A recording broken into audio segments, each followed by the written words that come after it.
দিবেন এবং জহির স্যারকে যেগুলো সিসিটিভি ফুটেজ থেকে শুরু করে সব ধরনের কিছুকে সহযোগিতা করে, পুলিশকে সহযোগিতা করে নাম উল্লেখ করে এবং সব কিছু এবং চার্জশিট দৃশ্যমান করতে হবে। নাম উল্লেখ করে কাদের নামে মামলা করা হয়েছে সেসব নামগুলো দৃশ্যমান করতে হবে।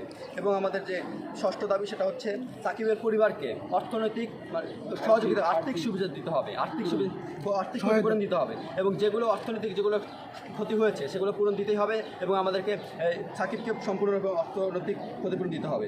এবং ছাত্রবাস থেকে এবং আমাদের ক্যাম্পাস থেকে, আমাদের সপ্তম দাবি, ছাত্রবাস থেকে এবং আমাদের ক্যাম্পাস থেকে সম্পূর্ণরূপে ইন্টারমিডিয়েটদের জন্য ছাত্র রাজনীতি বহিষ্কার করতে হবে এবং সকল প্রকার ছাত্র কর্মকাণ্ড এবং এই বিষয়গুলোকে আমাদের ছাত্র ক্যাম্পাস থেকে এবং হল থেকে বহিষ্কার করতে হবে। কারণ আমরা বিগত সালগুলো অবৈধ ঘোষণা করতে হবে। কারণ আমরা বিগত সালগুলোতে দেখেছি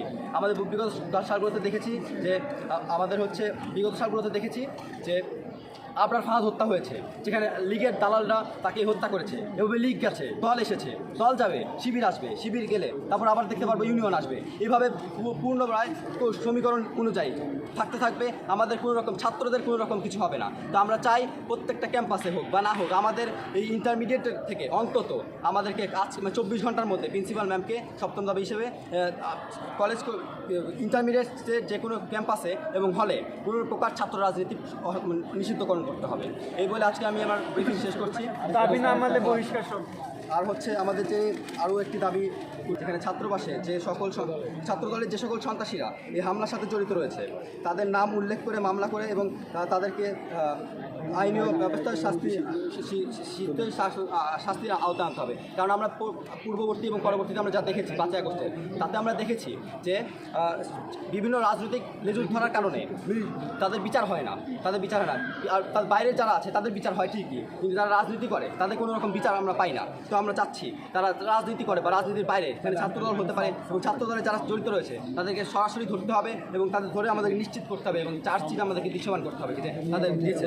এবং আমাদের যে দশম দাবি এবং সর্বশেষ দাবি, সেই দাবিটি হচ্ছে আমরা যারা এখানে প্রেস ব্রিফিং করছি, আমরা যারা মিছিল করেছি, আমরা যেটা করছি তাদেরকে নিরাপদের সাথে ক্যাম্পাসে ফেরত নিতে হবে, হলে ফেরত নিতে হবে এবং আমাদের এই সুষ্ঠু তেজগাঁও কলেজ এবং সুষ্ঠু কলেজে আমাদেরকে গ্রহণ করতে হবে এবং তাদের নিরাপত্তা নিশ্চিত করতে হবে। তাদের যে আমাদের কলেজে যে কেউ এসে ঢুকে পড়ে, যে কেউ করে, তো আমাদের কলেজে কোনো রকম প্রশাসনের নিয়ন্ত্রণ নাই, আমাদের সব রাজনীতির নিয়ন্ত্রণে চলে।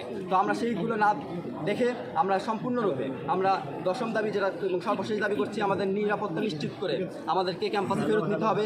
আমাদের উপর যদি কোনো হামলা বা হয় তাহলে এর জন্য আমরা গুরুতর লেভেলে, আর এই 10টি দাবি যদি আমাদের যদি এই 10টি দাবি যদি মানা না হয় তাহলে আমরা গুরুতর লেভেলের কর্মসূচি ডাক দেবো। আজকে আমরা ফার্মগেট ব্লক করেছি, আমরা পরবর্তীতে আমরা বাংলা ব্লক ঘোষণা করব এবং আমরা যা দেখছি আমাদের বৈষম্য বিরোধী ছাত্র আন্দোলন আমরা যা করেছিলাম, আমাদের যে 5 আগস্টের পরবর্তীতে আমরা যা করেছিলাম, পূর্ববর্তীতে আমরা যা করেছিলাম 5 আগস্টে, তা আমাদের ধামাচাপা হচ্ছে, তা আমাদেরকে ঢেকে দেওয়া হচ্ছে।